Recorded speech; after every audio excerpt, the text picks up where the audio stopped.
जीवन में पहली बार 4 बजे उठने का अवसर प्राप्त हुआ क्योंकि हमें जाना था महाराज प्रेमानंद जी के दर्शन के लिए। महाराज जी की एक झलक के लिए 2 घंटे धूप में खड़े रहे और फिर पहुंच जाते हैं सीधे इस्कॉन मंदिर पर। दुनिया भर में स्थित इस्कॉन टेम्पल, जहां पर भक्ति का एक अलग ही लेवल का माहौल होता है। मंदिर के अंदर प्रवेश करते ही मेरे अंदर सकारात्मक ऊर्जा का विस्तार होने लगा। राधा रानी को सिर्फ निहारने से ही मुझे जीवन से जुड़े निम्नलिखित प्रश्नों के उत्तर मिलने लगे, जैसे यदि आप दुख में हैं इसका मतलब आप सुख में नहीं हैं,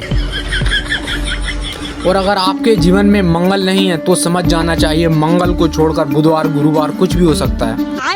इतनी प्यारी भक्ति देखने के बाद मुझे अंदर से गिल्ट हुआ और मैंने बहुत सारे गलत काम छोड़ दिए, जैसे कभी भी छोटे बच्चों को खुद से पापा नहीं बुलवाऊंगा, उनकी चॉकलेट छुड़ा के नहीं खाऊंगा, वो अलग ही लेवल का बंदा था।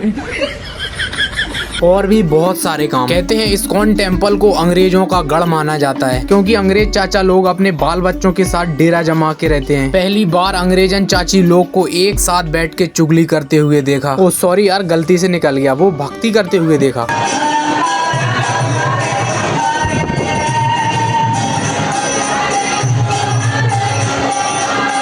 क्यूट सी बच्ची का डांस देखकर क्रश की याद आ गई क्योंकि वो तो इससे भी ज्यादा घटिया डांस करती है। तो साला बहुत नीच आदमी रहे।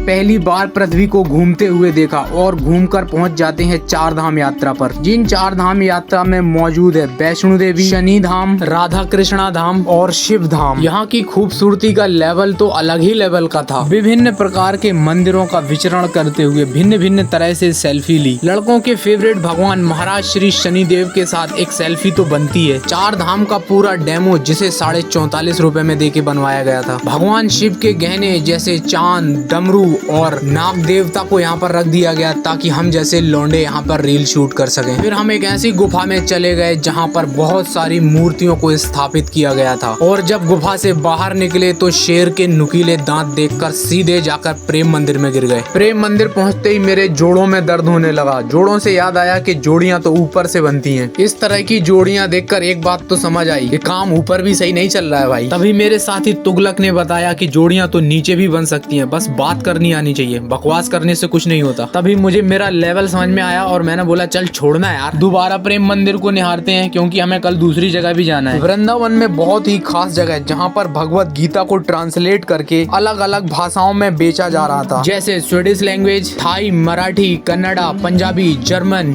चाइनीज और भी बहुत सारी भाषाएं थी। लेकिन बहुत ढूंढने के बाद भी मुझे भोजपुरी भाषा में कोई भी भगवत गीता नहीं मिली, इसलिए निराश होकर भाग गया वहाँ से।